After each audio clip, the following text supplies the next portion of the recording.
how to become a real estate agent in 5 easy steps. Stay tuned.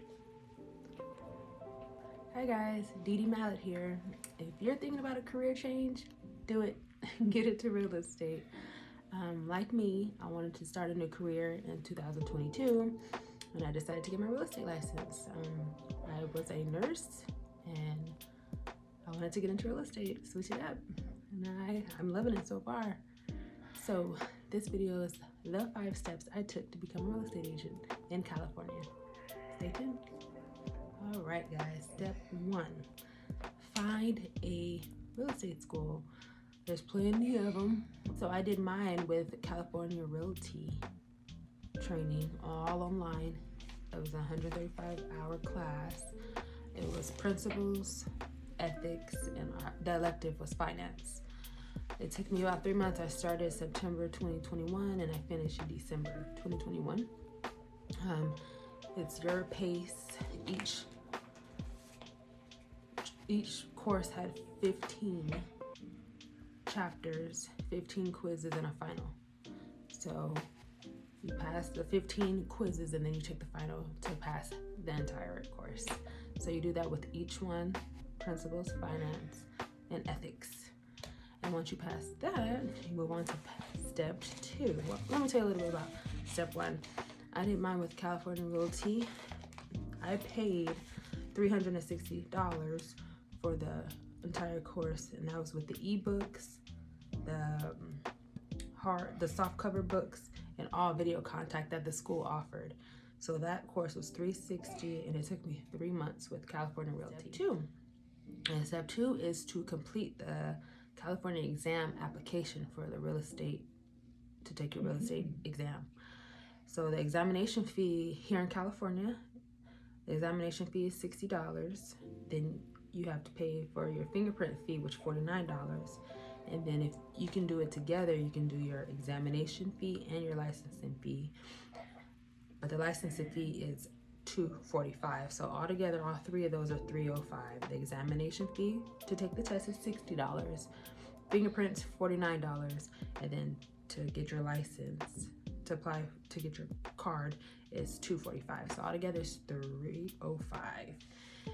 And after you fill out the application, pay the fees, get fingerprinted, the whole process, you send in your application, it takes around I waited around 3 months to get my testing. They say 6 to 8 weeks. They say 10 to 12 weeks. They say 10 to 12 weeks, and I waited around 3 months. I applied in December, and my test date was March 16th. So, in La Palma, California. Step 3 is to go and take the actual test. So like I said, I went to La Palma on March 16th and my test started at 12:45. Even if you are a couple minutes late, your test starts at 12:45. So I think I got there early at 12:40, but the line, there was people in front of me, so you have to wait for them to get checked in and all that. So I think I got to the computer at 12:48, 12:49, and it gives you a message like, hey, you're 4 minutes late, so just know you have 4 minutes less. So even if you get there late, your clock starts and you have the 3 hours to take your test. It's 150 questions and you have 3 hours to complete the test. You can take breaks, but your timer still goes. You can go to the restroom and all that, but you have to check your phone. You can't have your phone. Your phone is in a locker. When you step in, they check your hands, make sure you have nothing written on you and all that. But I mean, it's kind of nerve-wracking, but it's not. Like, as long as you're steady and you're ready, go in and knock it out and get it done. I finished mine in maybe 2.5 hours. I was sitting there after I finished, so maybe I finished like 2 hours and 15 minutes.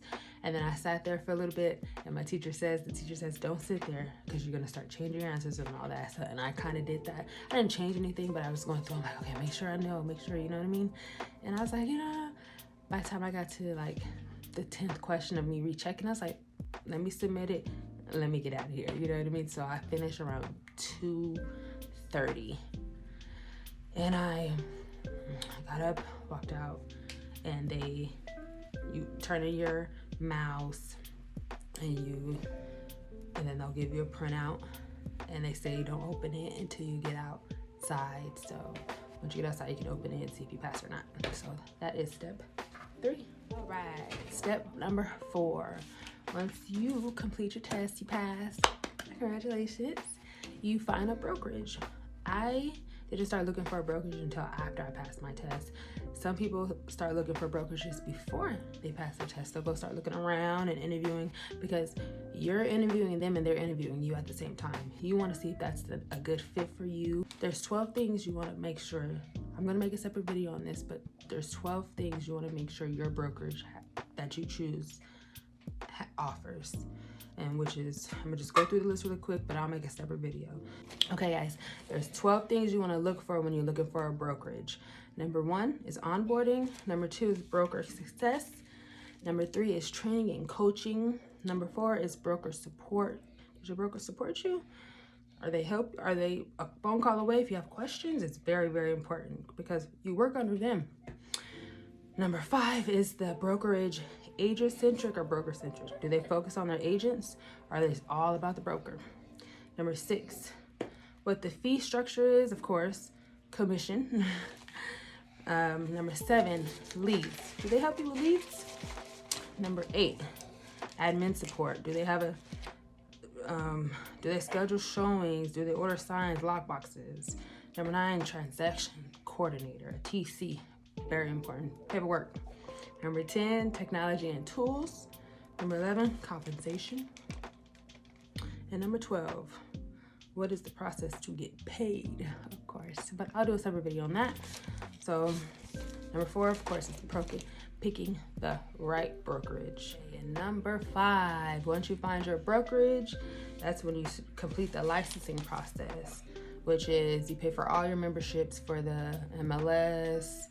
Out here in California, we have a CAR, California Association of Realtors. You join NAR, which is National Association of Realtors. And in Bakersfield, we have the Bakersfield Association of Realtors. And we use the GE MLS, the Golden Empire MLS.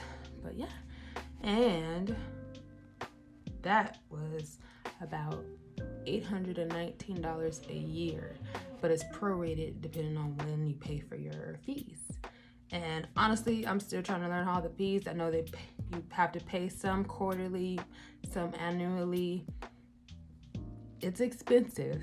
I'm not even gonna front. It's expensive, but it's either a make or break. You're gonna pay and get out there and work, or you're gonna just complain about the fees and not be able to pay them. And also, we in California, we also have to pay for the lockbox membership. It's $50 to activate it, and then it's $20 a month for the super lockbox key access. And then you have to pay for your own lockboxes for the doors, $100 each. You have to pay for open house signs. It's an expensive business, but it's well worth it because your commissions are nice. So if you get out there, hustle hard, you probably won't even feel it. Just get out there and do your thing. But good luck. 2022, get you a new career like me. I'm really happy. I make my own schedule, and it's my business. I've always wanted my own business, and I've always wanted to invest in real estate. So this is perfect. It went hand in hand. So yeah, get out there, change your life, do something different. You don't have to stay working a 9-to-5, working for the man. Work for yourself. And I feel like that's what it's been about lately in 2022. Everybody's been out there getting it on their own, becoming business owners. Get out there. Don't be afraid. Start your YouTube too when you do start real estate. This is my first video and first of many. I'm going to get out there and do it.